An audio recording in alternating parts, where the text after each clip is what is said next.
You consider yourself a smart, disciplined person. You would never walk into a casino and gamble your rent money on a whim. Yet there is a high probability you are losing thousands of dollars a year to a slot machine disguised as a shopping cart. Think about the last time you opened your bank statement and saw that a few $100s had vanished. You didn't buy anything large. You can't even remember making a deliberate decision to spend that money. It just slipped away in the background. We are going to look at a single habit, the 72-hour rule. On the surface, waiting 3 days to buy something sounds like a tip from a Pinterest graphic. But behavioral data suggests this simple delay addresses a specific biological mechanism that could be worth thousands of dollars a year to the average person. Closing the gap between "I don't intend to spend this" and "I just spent this" is a habit that research suggests is a primary driver of long-term financial stability. To understand how to stop this, we have to isolate the problem. Most people assume that if their rent, car, and grocery bills are accounted for, their small, extra purchases aren't causing real damage. This graph tracks average unplanned spending, sitting right around $250 a month. That totals $3,000 annually on things you never intended to buy. Now look at this spike. Over 1 in 3 consumers make a $250 unplanned purchase in a single 3-month window. This data shows that impulse spending isn't a story about daily coffee. It is a story about significant dollar amounts leaving your account in moments where, an hour beforehand, you had no intention of spending. To close that gap, we need to examine the biological mechanism that causes this disconnect between our intentions and our actions. Decades of behavioral economics research describe a concept called present bias. Human beings are biologically wired to overvalue a reward that is available right now compared to a reward available later, even when the future reward is objectively larger. When you are standing in a store or scrolling on your phone, the part of you that cares about your savings goals or debt payoff plan is functionally not in the room. The part of you that wants an immediate dopamine hit is the one holding the wallet. This is similar to the urge to send an angry text message. If you send it in the heat of the moment, it's reactive. But if you wait even an hour, the emotional intensity fades. You're left with a calmer, more accurate read on the situation. Impulse spending runs on this same emotional architecture. The "I need this right now" feeling is a real biological event, but it is a temporary one. If you simply give it time and don't act immediately, that intensity drops. The 72-hour rule is not about willpower. It is simply a tool to outlast the temporary window where the emotional brain is dominant, ensuring your rational brain gets a vote on the transaction. This rule does not apply to everything. If you have spent weeks researching a purchase and confirming it fits your budget, that's a planned decision. You don't need to wait another 3 days. Use this gut check. If you cannot remember thinking about this specific item an hour before you saw it, the rule is triggered. That is the signal that your present biased brain is doing the talking. Let's look at the math of a conservative scenario.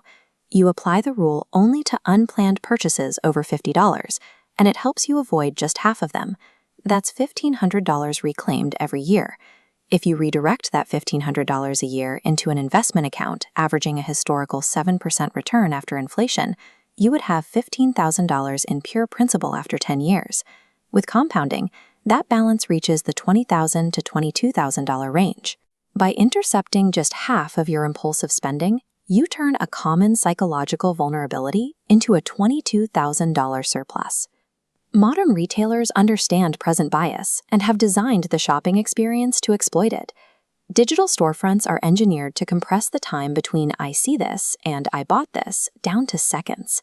One-click checkout buttons, saved payment information, and flashing countdown timers are designed to eliminate friction. Retailers spend billions of dollars to ensure the transaction happens inside that narrow window where your emotional brain is in charge, before your rational brain ever has a chance to show up to the meeting. The 72-hour rule is a direct countermeasure. It doesn't require you to be smarter than a marketing department. It just requires you to reinsert the one variable they are trying to eliminate: time. The fact that so much money is spent trying to shrink the decision window is proof that time is the consumer's most effective weapon. Even with this understanding, most people who try the 72-hour rule still fail. That's because simply waiting for a feeling to fade is the weakest version of this rule. There is a structured mechanism to use during those 72 hours that makes the habit much more durable, specifically by targeting the categories where the most damage is done.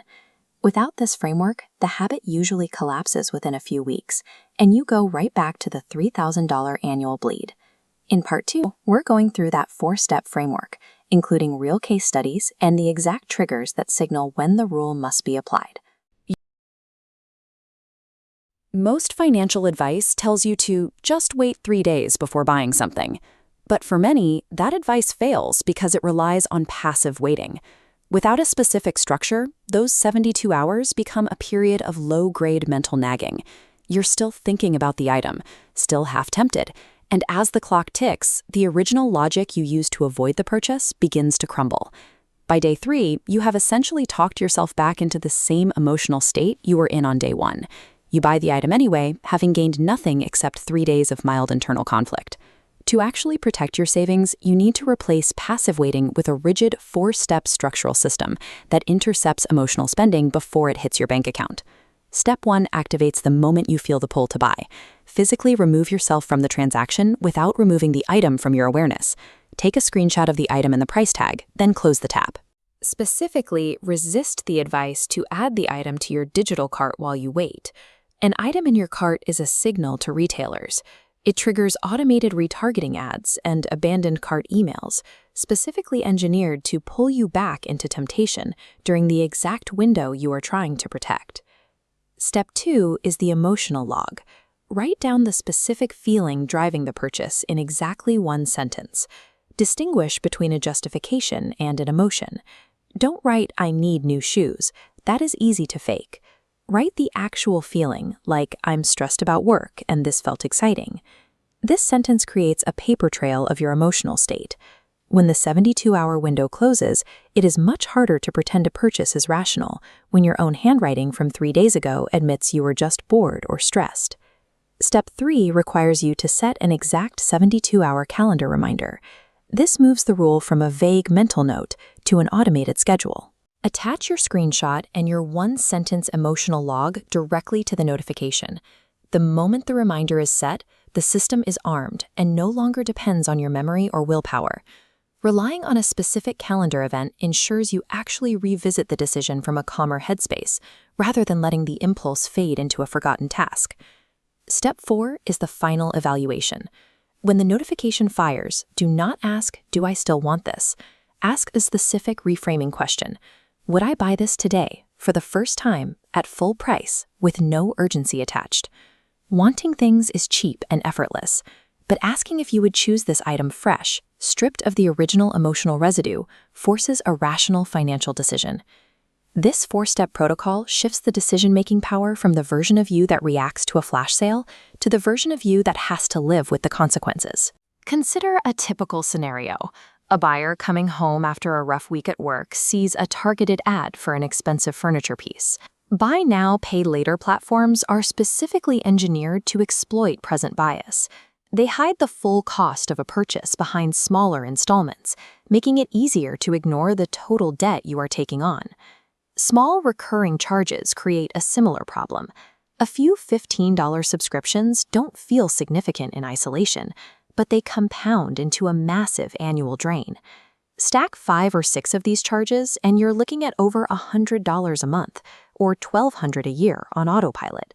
These charges continue indefinitely, long after you've stopped getting value from the service or forgotten you signed up.